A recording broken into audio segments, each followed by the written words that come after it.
نبی علیہ السلام نے اس دن کے تعلق سے امت کے درمیان جو پیغام دیا ہے اور اس سے جو علماء نے اس کے نقصان بیان فرمائے ہیں وہ یہ ہے کہ جمعے کا دن امت مسلمان کے لیے ہفتے کے لیے عید کا دن ہے.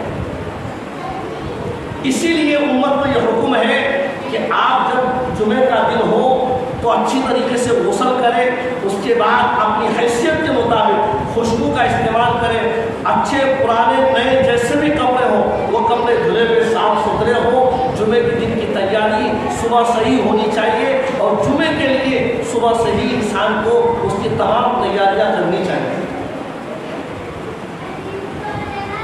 اس لیے کہ جمعے کا دن ہفتے کے لیے عید کا دن ہے. تو پیارے نبی علیہ السلام نے جمعے کے دن کے تعلق سے جو بات ارشاد فرمائی ہے وہ یہ ہے کہ جو آدمی جمعے کے دن اچھی طرح وضو کرتا ہے, پاکی حاصل کرتا ہے, وضو کرتا ہے, اس کے بعد مسجد میں اول وقت میں آتا ہے, یعنی کہ اذان ہوئی اور مسجد کی طرف روانہ ہو گیا اور نیت یہی رہی کہ نماز جمعہ ادا کرنے کے لیے جا رہا ہوں.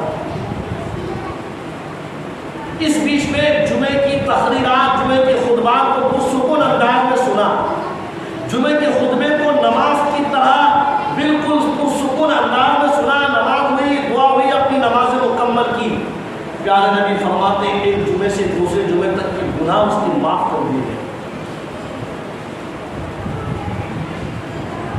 اور جمعے کے فضائل میں فرمایا مسجد میں عام وقتوں میں آنے والے لوگ آتے ہیں, ان کے فضائل الگ ہیں, لیکن جو آدمی جمعے کے دن سب سے پہلے مسجد کے اندر آتا ہے, مشہور روایت ہے پیارے نبی علیہ السلام نے فرمایا اس آدمی کی طرف سے جو ثواب کا درجہ لکھا جاتا ہے وہ یہ لکھا جاتا ہے جتنا کعبے کے اندر یعنی مکہ المکرمہ میں ایک اونٹ قربانی کرنے کا ثواب جو حاصل ہوگا وہ ثواب اس آدمی کو دیا جاتا ہے جو پہلی یعنی سب سے پہلے مسجد کے اندر داخل ہوتا ہے.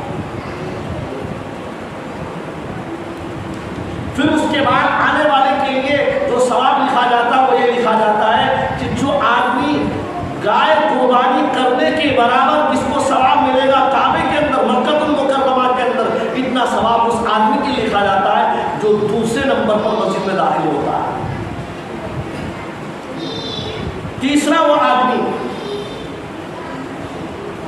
جو تیسرے نمبر پر داخل ہوتا ہے اس کے لیے فضیلت اور ثواب کا مقام یہ رکھا ہے کہ جتنا ایک مرغا یا مرغی صدقہ کرنے کے برابر ثواب دیا جائے گا اتنا ثواب اس کے نام اعمال میں لکھا جاتا ہے.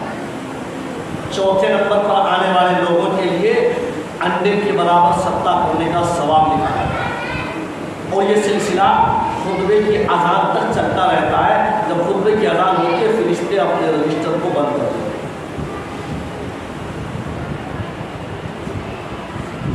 جمعے کے دن اول اذان پر لوگوں کو چاہیے کہ اپنے کاروبار سے ہاتھ اٹھا لے, اپنے کاروبار سے ہاتھ کھینچ لے اور فوراً جمعے کے لیے اپنی مسجد کی طرف روانہ ہو جائے. کیونکہ دیگر ممالک میں جو عرب کنٹریاں ہیں, عرب ممالک ہیں, وہاں تو خطبات عربی میں دیے جاتے ہیں, وہی خطبہ ان کا ہوتا ہے, اس کے بعد نماز کھڑی ہو جاتی ہے. ہمارے یہاں جو بر صغیر کا علاقہ ہے جہاں اس کے علاوہ کی زبانیں بولی جاتی ہے, ٹوٹل عربی کی تقریریں عوام نہیں سمجھتی ہے اور بالکل بھی نہیں سمجھتی. اگر کسی مسجد میں ماہر عالم مل بھی جائے اس تقریر کے لیے تو پھر بھی عوام کے کچھ پلے پڑے گا نہیں اور اس نصیحت کا کوئی فائدہ ہوگا نہیں. اس لیے ہمارے یہاں فقہاء اور علماء نے اس بات کو تجویز فرمایا کہ جمعے کے دن جہاں آدھے گھنٹے کے لیے خطبہ دیا جاتا ہے دوسرے عرب ممالک میں, ہمارے یہاں تقریریں ہو اردو میں, قوم کو نصیحت ہو اور اس کے بعد جو خطبہ واجب ہے وہ خطبہ مختصر ہو.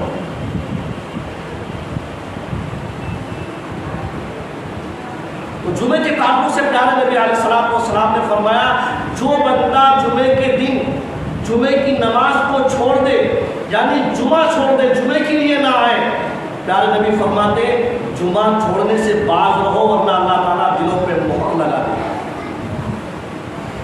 اور دوسری روایت میں فرمایا 3 جمعہ مسلسل چھوڑنے والا انسان نفاق اس کے نامہ اعمال میں لکھ دیا جاتا ہے اور اس کے دل پر اللہ تعالیٰ مہر لگا دیتا ہے۔ اور پیارے نبی نے فرمایا جس رجسٹر میں نفاق لکھ دیا جاتا ہے اس رجسٹر سے اس کو مٹایا نہیں جاتا، یعنی علماء فرماتے ہیں اس سے مراد اعمال نامہ کا رجسٹر ہے۔ 3 جمعہ مسلسل چھوڑنے والا اور بعض فقہاء کو اس کے ایمان کے خطرے کی طرف گئے، اس مسلمان کا ایمان کی، اس لیے پوری قوم کو چاہیے کہ جب جمعے کی اذان ہو تو فوراً جمعے کے لیے روانہ ہو جائے اور اپنے کام کاج سے ہاتھ اٹھا لے۔ جمعے کے فضائل میں حضرت ابو ہریرہ رضی اللہ تعالیٰ عنہ فرماتے ہیں میں کوہ طور پہ گیا، یعنی کوہ طور سے مراد کوہ طور کی پہاڑی جو ہے وہاں اس علاقے میں گیا۔ اس سرزمین پر جب میں پہنچا تو میں نے وہاں کعب احبار کو دیکھا جو یہودیوں کا بہت بڑا عالم تھا۔ کعب نام سے کئی صحابی ہے، کعب بن مرہ، کعب بن ابی بن کعب، لیکن وہ صحابی نہیں، وہ یہودی کے عالم تھے اور ابھی تک ایمان لے کر کے نہیں آئے تھے۔ حضرت عمر رضی اللہ تعالیٰ عنہ کے خلافت کے زمانہ میں وہ ایمان لے کر کے آئے، اس وقت تک ایمان نہیں آئے جب حضرت ابو ہریرہ سے ان کی ملاقات ہوئی تو حضرت ابو ہریرہ رضی اللہ تعالیٰ عنہ نے جمعے کے فضائل بیان فرمائے اس کے تقابل میں، کیونکہ یہودی ہفتے کی فضیلت کو بیان فرماتے ہیں، ہفتے کی فضیلت کو سمجھتے ہیں، تو حضرت ابو ہریرہ نے پیارے نبی کی سنتوں کو گنوایا اور آپ نے جمعے کی فضیلت کو بیان فرمایا جو فضیلت پیغمبر نے بیان فرمائی۔ تو کعب احبار کہتے ہیں یہ تو سال بھر میں ایک بار آتا ہے جو فضیلت آپ بیان فرما رہے ہیں۔ تو حضرت ابو ہریرہ نے فرمایا نہیں، یہ تو ہر ہفتے کی بات ہے۔ تو اس نے فوراً اپنی تورات کھولی، تورات میں دیکھا کہ ہاں بات تو صحیح ہے، فرمایا ہاں صحیح ہے، سچ کہا ہے آپ کے نبی نے۔ پھر حضرت ابو ہریرہ رضی اللہ تعالیٰ عنہ کی ملاقات عبداللہ ابن سلام جو یہودیوں کے بڑے عالم تھے اور دانشور عالم تھے اور پیارے نبی کے زمانے میں اسلام لا چکے تھے، انہیں کعب احبار سے ملاقات کی پوری گفتگو سنائی اور کہا پہلے انہوں نے جمعے کی فضیلت سے انکار کیا تھا، تو عبداللہ ابن سلام نے کہا اس نے جھوٹ بولا، پھر کہا کہ بعد میں اقرار کیا تھا، کہا اس نے سچ کہا۔ اب حضرت ابو ہریرہ رضی اللہ تعالیٰ نے فرمایا کہ عبداللہ ابن سلام مجھے جمعے کے تعلق سے جو خوبیاں وہ بتاؤ، کہ عبداللہ ابن سلام یہودیوں کے عالم ہونے کے ساتھ ساتھ ذہین، فقیر، سمجھدار انسان بھی تھے اور بااخلاق انسان تھے، تو زمانہ نبوت میں اسلام لا چکے تھے، تو علمی آدمی علمی ہوتا ہے اور جب کسی فیلڈ کا عالم ہو تو ظاہر سی بات ہے اسے دوسری چیزوں میں بھی دلچسپی ہوگی۔ جب اس نے اسلام میں داخل ہونے کا فیصلہ کیا ہوگا تو اسلامی تعلیمات کو بھی اس نے اپنے لیے اپنایا ہوگا۔ تو حضرت ابو ہریرہ رضی اللہ تعالیٰ جانتے تھے کہ عبداللہ ابن سلام یہودیوں کے بڑے عالم ہیں، تورات کے بڑے جید عالم ہیں اور ظاہر ہے کہ علمی آدمی علمی ہوتا ہے، تو ذرا ان سے پوچھ لیتا ہوں کہ جمعے کی نماز کی یا جمعے کے دن کی خوبیاں کیا ہیں۔ پھر حضرت ابو ہریرہ فرماتے ہیں عبداللہ ابن سلام سے کہ آپ کنجوسی یا بخل سے کام مت لینا، بات پوری پوری بتلانا۔ تفسیر ابن کثیر کے حوالے سے 6 چیزیں بتلائی، فرمایا کہ ابو ہریرہ جمعے کی فضیلت یہ ہے کہ اللہ تبارک و تعالیٰ جمعے کے دن 6 چیزوں میں سے ایک چیز یہ تھی کہ ایک ایسی گھڑی، ایک ایسا وقت، ایک ایسا لمحہ اللہ تبارک و تعالیٰ نے متعین فرمایا ہے برکت کا کہ اگر وہ لمحہ کسی کو حاصل ہو جائے، اگر وہ وقت انسان جان لے اور اس وقت کو وہ کچھ بھی مانگ لے اللہ تعالیٰ سے تو اللہ تبارک و تعالیٰ اس کی دعا کو رد نہیں فرمائیں گے۔ اب ہریرہ فرماتے ہیں وہ وقت متعین ہے تو بتاؤ کیا ہے؟ تو وقت کی تعین کا علم نہیں ہے، لیکن ہاں جمعے کے دن کو ایک ایسی گھڑی ہے، علماء فرماتے ہیں فجر کی نماز اذان سے وہ وقت شروع ہو جاتا ہے، بعض لوگ فرماتے نہیں بلکہ چاند کے وقت سے شروع ہوتا ہے، بعض فرماتے ہیں زوال کے وقت سے شروع ہوتا ہے، بعض فرماتے ہیں کہ جمعے کی اذان سے لے کر کے جمعے کی نماز سے ختم تک شروع ہوتا ہے، بعض فرماتے ہیں اس پر بہت سے اقوال ہیں کہ امام کے خطبے کے درمیان جو بیٹھنا ہوتا ہے وہ وقت ہوتا ہے جو متعین ہے، جو وقت فضیلت کا وقت ہے، انسان جو بھی مانگے اللہ قبول فرماتا ہے۔ بعد میں فرمایا نہیں جمعے کی تعین اس وقت کی تعین اس لیے نہیں ہے کہ اللہ تبارک و تعالیٰ نے جمعے کی فضیلت اور جمعے کی سبقت اور اس کی اہمیت کو دل میں بٹھانے کے لیے اس کی تعین نہیں بتلائی. عصر سے لے کر مغرب کے غروب ہونے تک بھی اس کی فضیلت حاصل ہو سکتی ہے. وہ وقت غروب آفتاب سے پہلے پہلے کبھی بھی ہو سکتا ہے. تو جمعے کا دن بڑی اہمیت کا دن ہے, بڑے حامل ہونے کا دن ہے. جمعے کا دن بہت فضیلت کا دن ہے اور پوری قوم کو چاہیے کہ جمعے کے دن جیسے جمعے کی اذان ہو آپ فوراً اپنی اپنی مسجدوں کی طرف رخ کرو. ورنہ وہ جمعہ کیا جب امام خطبہ پڑھ رہا ہو اور اس وقت انسان مسجد میں داخل ہو, پھر وہ جمعے کی فضیلت کہاں حاصل ہوئی؟ نماز حاصل ہو گئی, جمعے کی فضیلت حاصل نہیں ہوئی. جمعے کی فضیلت پہ جو نام لکھے جاتے ہیں وہ تو رجسٹر لے کے کھڑے ہوتے ہیں, اور جب خطبے کی اذان ہوئی تو رجسٹر بند ہو جاتا ہے. تو جمعے کے دن آنے والے لوگوں میں آپ کی انٹری کہاں ہوئی؟ فرشتوں نے کہاں لکھا رجسٹر میں آپ کا نام؟ نہیں لکھا.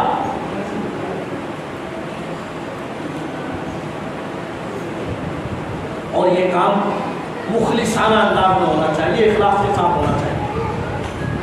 اور اس کی تیاری تو صبح سے ہونی چاہیے کہ نہیں آج اگر جمعے کا دن ہے تو مجھے اتنے بجے کام پہ جانا ہے, اتنے بجے آنا ہے, تو میرے کپڑے اتنے بجے تیار رہیں, میں صبح نہا لوں یا جمعے سے پہلے آنے کے وقت آ کر نہا لوں. یہ تیاریاں انسان کے ذہن میں پہلے رہنی چاہیے.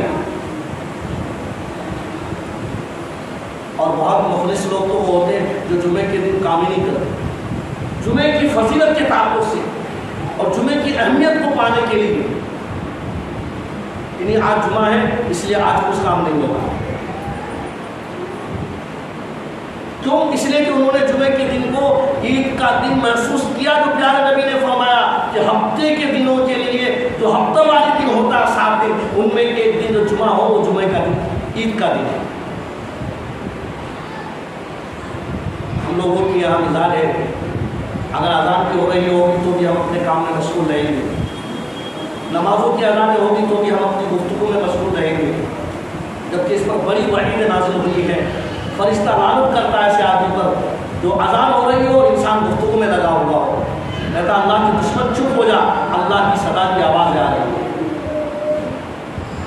تو جمعے کے دن تو اور بھی بڑی بات ہے. حضرت عبداللہ ابن مبارک مشہور محدث زمانہ, کئی واقعہ آپ کے سامنے ان کے بیان کیے جا چکے ہیں. یہ بھی واقعہ ان کی زندگی کا ہے. دنیا سے رخصت ہوئے تو ان کے محبین میں سے کسی مرید نے محبین نے خواب میں دیکھا اور دیکھنے کے بعد فرمایا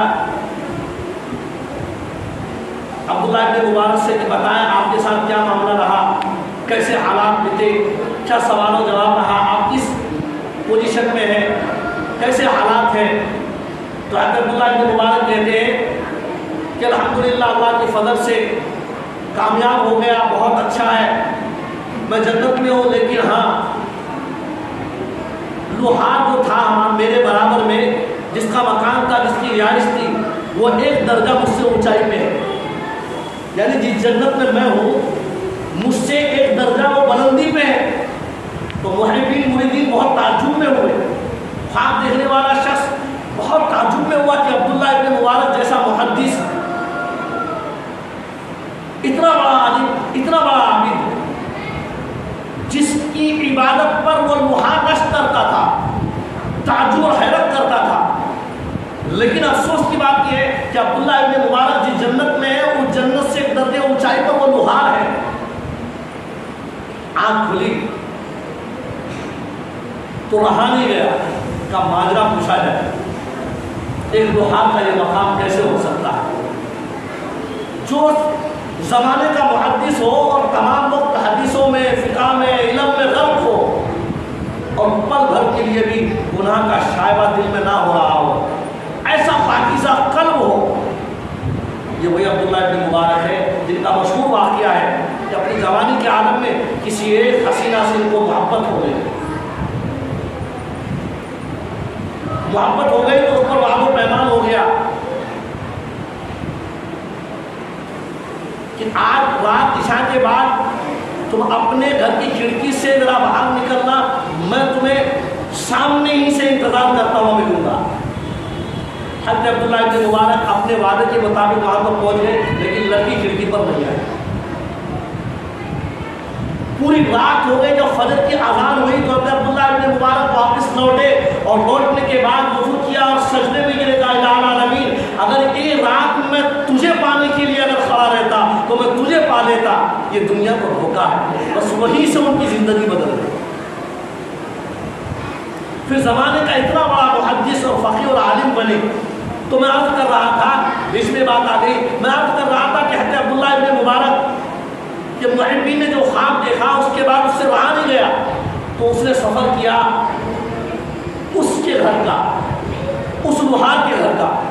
اس کے گھر میں بچے تھے، بیوی تھی۔ سننا بات توجہ سے، پوچھا کہ بتاؤ میں عرضی لے کر کے آیا ہوں، مجھے کچھ معلوم کرنا ہے۔ لوہار کی بیوی نے کہا بالکل معلوم کریں، آپ کو کیا پوچھنا ہے؟ کہ میں نے ایسا ایک خواب دیکھا ہے، قریب میں آپ کے حضرت عبداللہ ابن مبارک بہت بڑے محدث کے ہاتھ ہے، اس میں کوئی شک نہیں ہے، کہ ان کا بھی انتقال ہوا اور آپ کے شوہر لوہار کا بھی انتقال ہوا۔ کہا کہ میں نے خواب یہ دیکھا کہ دونوں لوگ جنت میں تھے، لیکن آپ کے شوہر کا مقام حضرت عبداللہ ابن مبارک سے کہیں زیادہ تھا۔ ایسا کون سا عمل تھا جو ان سے زیادہ ان کا مقام تھا؟ بیوی نے بہت غور فکر کیا اور کہا مجھے کچھ ایسا عمل نظر تو آ نہیں ہے جس پر میں یہ کہوں کہ اس کا یہ عمل ان کو اس مقام تک پہنچایا ہو۔ کہ کچھ بھی تمہیں یاد ہو جو تمہاری زندگی کے ساتھ رہا ہو، کچھ تو بات نہیں آئی ہوگی۔ کہاں دو باتیں تھیں۔ کہ پہلی بات یہ تھی کہ جب جمعے کی اذان ہوتی تھی، اگر ان کا ہتھوڑا یہاں رہتا تھا اور جیسی اذان اللہ اکبر کی صدا آتی تھی، وہ یہ نہیں ہوتا تھا کہ چلو ایک مار کو جب اٹھ گیا، نہیں، یہی سے وہ ہتھوڑا پیچھے گر جاتا تھا، وہ پیچھے پھینک دیتے تھے اور کھڑے ہو جاتے تھے، ہاتھ اٹھا لیتے تھے۔ اذان کی کان میں آواز آ گئی تو اس کے بعد ہتھوڑا اٹھ بھی گیا تو وہ دوبارہ زمین پر نہیں گرے گا، لوہے پر نہیں آئے گا، وہ پیچھے گر جائے گا اور اٹھ جائے گی۔ کتنا ہی کام ہو وہ فوراً کھڑے ہو جائے گے۔ اذان کا یہ احترام تھا۔ اور دوسرا یہ تھا کہ حضرت عبداللہ ابن مبارک جب اپنے خیمے میں تہجد پڑھتے تو پوری رات ہو جاتی تھی۔ حضرت عبداللہ ابن مبارک محدث تھے، جب تہجد پڑھتے تو پوری رات ہو جاتی، صبح صادق تک ہو جاتی، کبھی ان کی فجر کی نماز عشاء کے وضو سے ہو جاتی، اتنی رات کو لمبی تہجد پڑھتے تھے۔ تو اس میں آپ کے شوہر کا کیا کمال ہے؟ یہ تو ان کا کمال ہے۔ کمال تو ان کا ہے، لیکن میرے شوہر جب دن بھر تھکے ہارے آتے تھے تو فرصت نہیں ملتی تھی، اور پریشانی میں اور تکلیف میں ہمت نہیں کر پاتے تھے، تھکن ہوتی تھی، سوتے تھے، آنکھوں سے ٹکٹکی لگا کر دیکھتے تھے اور کہتے تھے اللہ مجھے بھی فرصت کا وقت ملے تو میں بھی راتوں رات تیری تہجد میں گزار دوں، راتیں میں تیری تہجد میں گزار دوں، تیری عبادت میں گزار دوں، مجھے بھی فرصت کا وقت ملے۔ علماء نے فرمایا نیکی کی حرص، نیکی کی تمنا انسان کو نیک بنا دے۔